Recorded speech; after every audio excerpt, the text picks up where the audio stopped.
Those of you who are tech savvy probably already know about Google NotebookLM, this tool just to synthesize complex information, particularly useful in research and kind of bringing together a particular topic that you're wanting to learn about or effectively summarize. It integrates academic papers, other sources, PowerPoints, YouTube webinar, and just gives you a concentrated source of data. And with the latest update from midway through last year, it actually can help generate a podcast, a kind of audio chat about your data sources, which I found pretty fun to use. So I tried it with my History of Uveitis editorial from last month and just fed the paper into NotebookLM just to see what came out.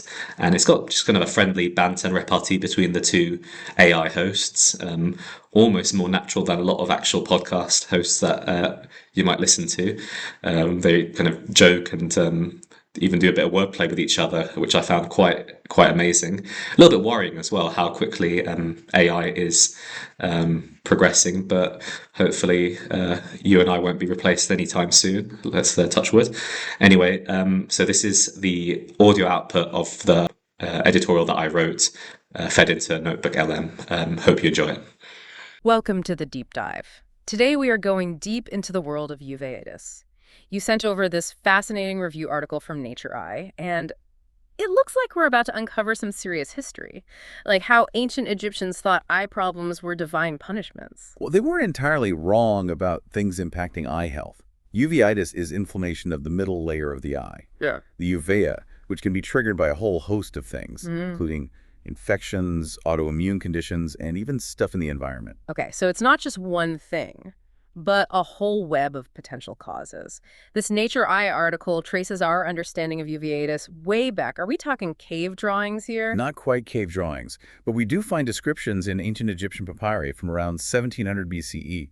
Imagine trying to treat eye inflammation back then, with limited tools and knowledge. I bet they were trying everything but the kitchen sink. So what were the ancient Egyptians thinking was behind these eye problems? They believed many eye diseases, uveitis included, were punishments from the gods or the result of environmental factors.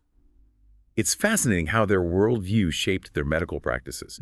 Instead of targeting specific mechanisms, they relied on herbal remedies, rituals, and cleansings to appease the gods or remove toxins. So it was less about understanding the biology and more about appeasing the powers that be. Did this divine retribution theory stick around for a while? Well, the ancient Greeks, despite their advancements in medicine, also had their theories. Hippocrates, for example, wrote extensively about ocular inflammation, even describing what sounds like Behçet syndrome, a specific type of uveitis. But his understanding was still rooted in the idea of imbalances in the body's humors as the cause of disease. So even with Hippocrates, the father of Western medicine, we're still not seeing that leap towards the kind of scientific reasoning we use today. That's right. However, we start to see a shift with the Roman physician Galen. He moved away from the humoral theory and recognized the role of inflammation and infection in eye disorders, bringing us closer to a biological understanding of uveitis. So are we saying Galen was the first to really pinpoint inflammation as a key player in uveitis? He was certainly a pioneer in recognizing its significance.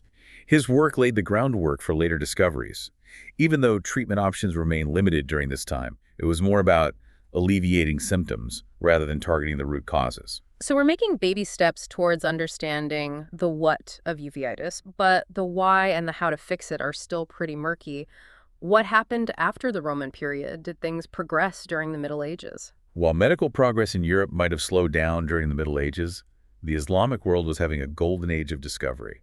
Scholars like Avicenna, a Persian polymath, made incredible strides in ophthalmology, meticulously documenting various eye diseases. Avicenna, the author of the Canon of Medicine. That's a name that echoes through history. What did he bring to the table in terms of uveitis? Avicenna was light years ahead of his time. He recognized that eye problems could be a symptom of something larger going on in the body. He saw the connection between eye health and the overall health of the individual, a concept that's central to how we understand uveitis today. Wait, so instead of just focusing on the eye in isolation, he was saying, hey, maybe there's something going on systemically that's contributing to this. Exactly. He was pushing for a more holistic understanding of health, recognizing that the eye wasn't just an isolated organ. That's a huge leap forward.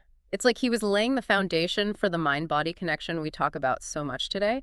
Did this systemic view of eye health catch on? It certainly influenced later thinkers, especially during the Renaissance when there was a renewed interest in anatomy and scientific inquiry. Think of Andreas Vesalius, the anatomist who revolutionized our understanding of the human body. Vesalius, Yeah. the guy who wasn't afraid to get his hands dirty with dissections. How did his work impact our understanding of uveitis? His detailed anatomical studies provided a much clearer picture of the uvea, which allowed for better diagnosis and a deeper understanding of the specific structures affected by inflammation. So before Vesalius, it was more like, hey, the eye is inflamed. But after him, it became, this specific part of the eye is inflamed, and that tells us something. Exactly. It's like going from a blurry photograph to a high-definition image. And this newfound clarity was further amplified by the invention of the microscope in the 17th century. Okay, so now we're getting up close and personal with the eye. What did peering through the microscope reveal about uveitis? It was a revelation. Scientists could finally see the inflammatory cells within the uvea, solidifying the term uveitis as we know it today. It went from a vague description of symptoms to a specific, identifiable condition with a biological basis. So finally, in the 17th century, uveitis gets its official stamp of approval in the medical world. What an incredible moment in the history of this condition. But I'm guessing this is just the tip of the iceberg. Oh, absolutely.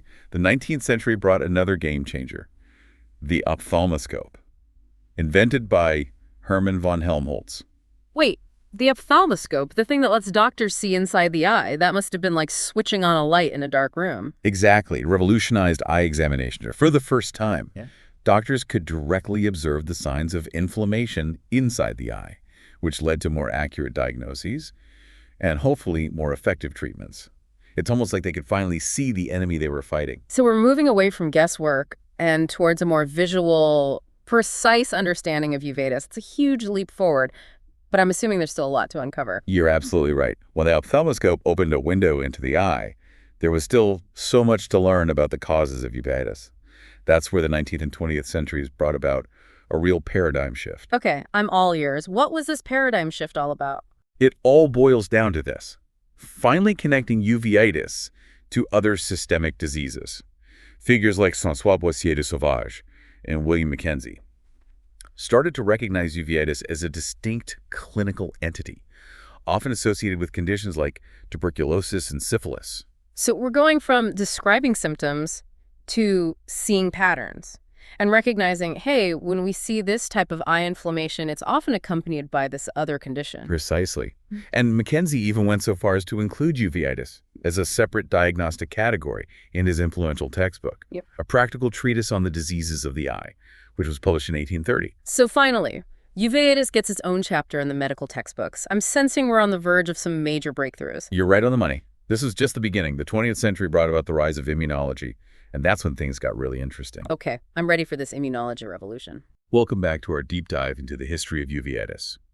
Before we jumped into the 20th century and the dawn of immunology, we were talking about how scientists and doctors started realizing that uveitis wasn't always its own thing.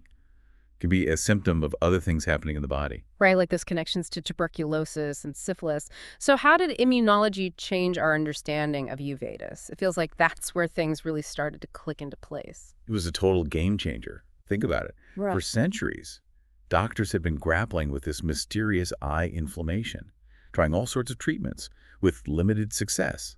But with the rise of immunology, they suddenly had a new lens through which to view the problem. Okay, so instead of just treating the symptoms, they could start digging into the underlying causes, right? Yeah. And what they discovered was that many cases of uveitis were actually autoimmune in nature, meaning the body's own immune system was mistakenly attacking the eye tissues. So in some cases, it wasn't an external invader like a bacteria causing the inflammation. It was the body fighting against itself. That's a pretty mind-blowing realization. It was a paradigm shift. And it meant that treatment needed to focus on controlling the immune system, not just fighting off some external bug. They started to connect uveitis to diseases like sarcoidosis, Behçet's disease, and rheumatoid arthritis, all of which involved the immune system going a bit haywire. So instead of treating the eye in isolation, they had to start thinking about the whole immune system. Were there any other big aha moments during this period? Absolutely. One of the key discoveries was Golden's theory of the blood-ocular barrier. Now, this barrier is crucial because it acts like a gatekeeper, controlling what substances can pass from the bloodstream into the delicate tissues of the eye. Okay, so it's like a protective shield for the eye, keeping out anything that could cause trouble. But how does this relate to uveitis? Well, in uveitis, this barrier can become disrupted.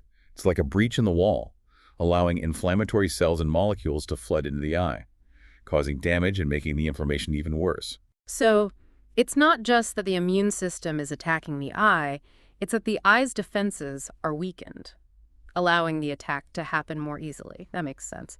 But knowing all this, how did it actually impact treatment approaches? That's where things get a bit tricky. Imagine you're a doctor in the early 20th century. You've just realized that the immune system is at the heart of this eye problem. But you don't have the sophisticated tools we have today. I'm guessing there was a lot of trial and error, maybe even some treatments that would seem downright bizarre today. You're not wrong. For example, fever therapy was a popular approach back then. Doctors would intentionally induce a high fever in patients, believing it would somehow reset the immune system. Wait, they were making people sick to try and cure their eye inflammation. That doesn't sound very pleasant. It wasn't exactly a walk in the park. They'd inject patients with milk or even typhoid antigens to trigger the fever, hoping to mimic the body's natural release of corticosteroids during times of stress. Corticosteroids. Those are powerful anti-inflammatories, right? But inducing a fever to achieve that seems a bit extreme, to say the least. It was a risky gamble. Sometimes it worked, sometimes it didn't, and sometimes it made things worse. Thankfully, as the 20th century progressed, treatments became more targeted and less, shall we say, feverish. Thank goodness for that. So what replaced these fever-inducing approaches? Did corticosteroids finally enter the scene? They did, and it was a revolutionary moment in the history of uveitis treatment. In the mid-20th century, the discovery of corticosteroids, particularly prednisone and prednisolone, gave doctors a powerful weapon to combat inflammation. So finally, a way to directly suppress the immune system and put out the fire, so to speak. That must have been a huge relief for both doctors and patients. But you mentioned earlier that corticosteroids aren't without their downsides. That's right. While incredibly effective in the short term, long-term use of corticosteroids can lead to a whole host of side effects. We're talking weight gain, mood swings, weakened bones, increased risk of infections. The list goes on. So it's a trade-off, right? Control the inflammation, but risk these potentially serious side effects. Did scientists just accept this compromise? Not at all. They knew they had to find a better way, a way to control inflammation without the heavy baggage of corticosteroids. That's what led to the development of steroid-sparing immunosuppressive agents. Steroid-sparing. So drugs that could work alongside corticosteroids, allowing doctors to use lower doses and hopefully minimize those nasty side effects. Yeah, exactly. It was a brilliant strategy. Instead of hitting the entire immune system with a sledgehammer, they started developing drugs that targeted specific parts of the immune response. Okay, so instead of shutting down the entire immune system, they were trying to be more precise, more targeted in their approach. What were some of the early contenders in this steroid-sparing game? Well, some of the first players on the field were alkylating agents, like cyclophosphamide and chlorambucil. These drugs work by messing with DNA replication in immune cells, essentially slowing down the immune response. So instead of killing the cells outright, they were interfering with their ability to multiply and create more havoc. Clever. Were there other approaches being explored? Oh, absolutely. Antimetabolites like methotrexate and azathioprine also entered the scene. They work in a similar way, interfering with cell division, but through different mechanisms. It was a constant process of refinement, trying to find the most effective way to dampen the immune response without causing too much collateral damage. It sounds like a delicate balancing act. Did this quest for better steroid-sparing drugs continue? It did. And with each new discovery, treatment became more sophisticated. In the 1970s and 80s, we saw the introduction of non-cytotoxic immunosuppressants, like cyclosporine A, tacrolimus, and sirolimus. These drugs work by inhibiting the production of certain signaling molecules that are crucial for activating the immune response. Okay, so instead of directly attacking the immune cells, they were blocking the communication pathways that tell those cells to go into attack mode. That's fascinating. What happened next in this immune system manipulation saga? Well, the discoveries kept coming. In the 1990s, mycophenolate mofetil emerged as another powerful immunosuppressant, and it's still widely used today. The field of immunology was exploding, and those advancements were directly translating into new and better treatments for uveitis. It's amazing to think about how rapidly science was progressing during this period. But it wasn't just about developing new drugs, was it? Weren't there also advancements in how uveitis was being diagnosed? You're right.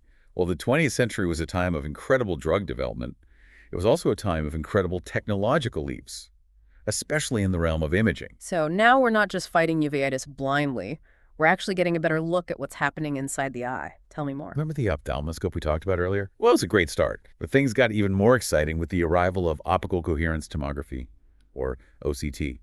This technology uses light waves to create detailed cross-sectional images of the retina, allowing doctors to see the layers of the eye with incredible precision. So instead of just seeing that the eye was inflamed, they could pinpoint the exact location and extent of the damage. That's a game changer for diagnosis and treatment, right? Absolutely. And then there's fluorescein angiography, which is like creating a roadmap of the eye's blood vessels.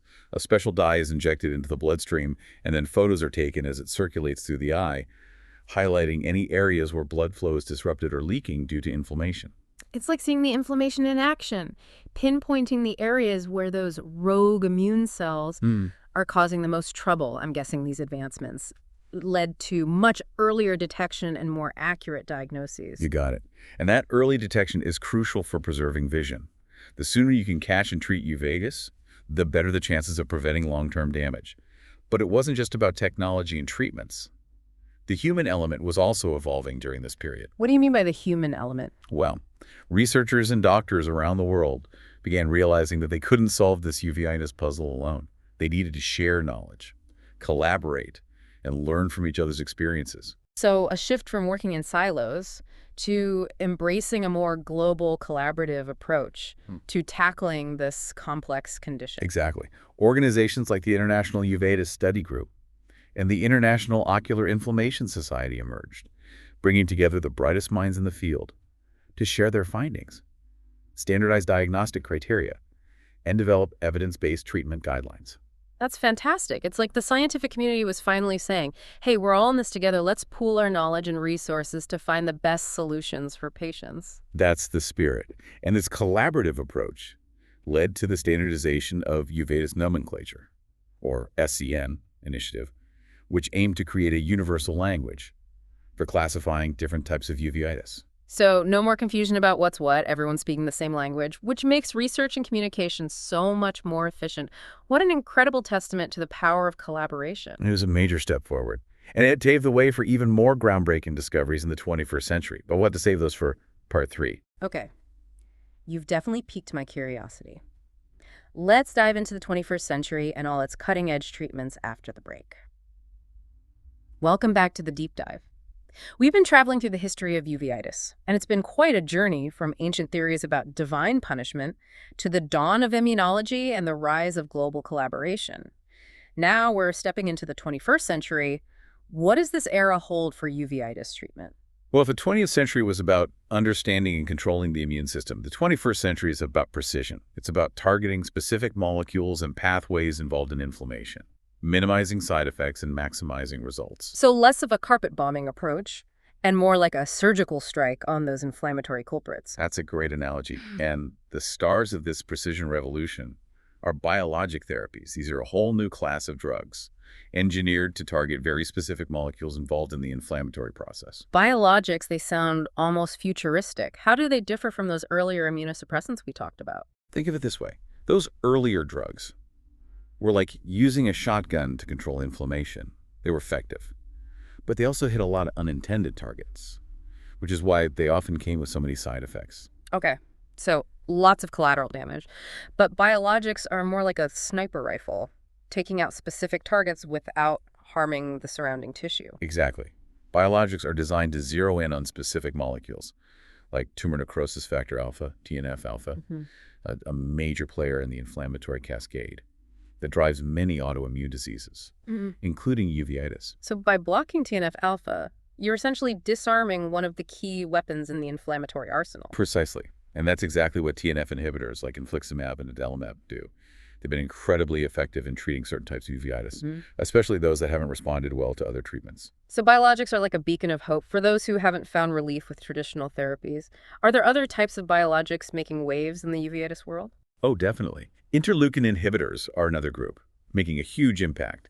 Interleukins are signaling molecules that immune cells use to communicate, and some of them play a key role in ramping up the inflammatory response. So blocking interleukins is like intercepting those inflammatory messages, preventing immune cells from coordinating their attack on the eye. You've got it. And there are now several interleukin inhibitors approved for uveitis treatment, each targeting a specific interleukin involved in different types of uveitis. It seems like the future of uveitis treatment lies in this personalized approach, figuring out which specific molecules are driving the inflammation in each individual, and then choosing the right biologic to target that molecule. You're exactly right. It's all about precision medicine, using genetic testing, advanced imaging, and a deep understanding of the immune system to tailor treatment to the individual patient. It's like having a customized treatment plan, a recipe specifically designed to address the root causes of your uveitis. And the possibilities don't end there. Scientists are even exploring gene therapy for uveitis, aiming to correct the underlying genetic defects that contribute to the disease. Hold on. Gene therapy. That sounds straight out of a sci-fi movie. What does that involve? It's still in the early stages of research, but the idea is to deliver healthy genes directly into the cells of the eye, essentially replacing or overriding those faulty genes that are causing the immune system to malfunction. So instead of just managing the inflammation, we're talking about potentially curing the disease at its root. That's the ultimate goal. It's a bold vision, but one that holds immense promise for the future of uveitis treatment. And gene therapy isn't the only cutting-edge technology on the horizon. Okay. What else is cooking in the uveitis research labs? Artificial intelligence is emerging as a powerful tool in uveitis care.